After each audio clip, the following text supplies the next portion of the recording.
বিকেলে প্রধান উপদেষ্টা ডক্টর মোহাম্মদ ইউনূসের সঙ্গে সংলাপে বসছেন বিভিন্ন রাজনৈতিক দল ও জোটের নেতারা।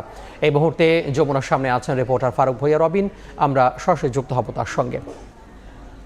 অন্তর্বর্তীকালীন সরকারের প্রধান উপদেষ্টা ডক্টর মোহাম্মদ ইউনূস তিনি আলাপ আলোচনা চালিয়ে যাচ্ছেন এবং তারই ধারাবাহিকতায় আজকে বেশ কয়েকটি রাজনৈতিক দলের সঙ্গে প্রধান উপদেষ্টা ডক্টর মোহাম্মদ ইউনূস তিনি তার যে আলোচনা বা সংলাপ সেটি করবেন।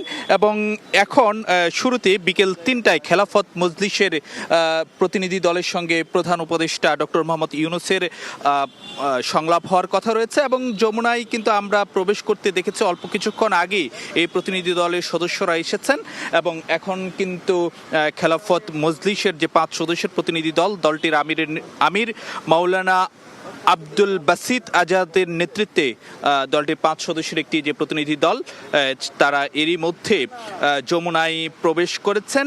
এরপরে বিকেল 3:30 নাগাদ ইসলামী আন্দোলন বাংলাদেশের প্রতিনিধিরা তারা প্রধান উপদেষ্টার সঙ্গে আলোচনায় বসবেন এবং সেখানে কিন্তু দলটির নেতৃত্ব দিবেন ইসলামী আন্দোলন বাংলাদেশের আমির মুফতি সৈয়দ মোহাম্মদ রেজাউল করিম, যিনি চরমোনাই পীর হিসাবে পরিচিত।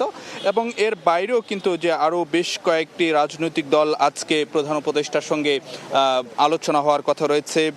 সেটি হলো ডক্টর কামাল হোসেনের নেতৃত্বে গণফোরাম, তারপরে কর্নেল অবসরপ্রাপ্ত অলি আহমেদের নেতৃত্বে এলডিপির প্রতিনিধিরা, জিএম কাদেরের নেতৃত্বে জাতীয় পার্টি এবং জাতীয়তাবাদী সমমনা জোটের নেতারাও প্রধান উপদেষ্টার সঙ্গে বৈঠক করার কথা রয়েছে।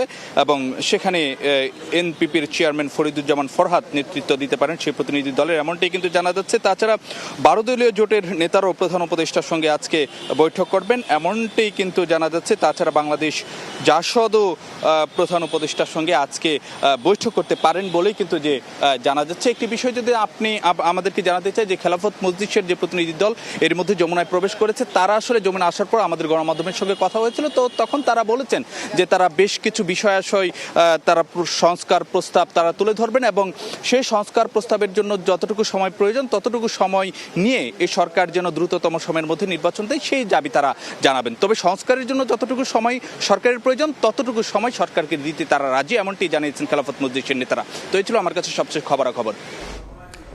সহকর্মী ফারুক ভূঁইয়া রবিন যুক্ত হয়েছিলেন যমুনার সামনে থেকে।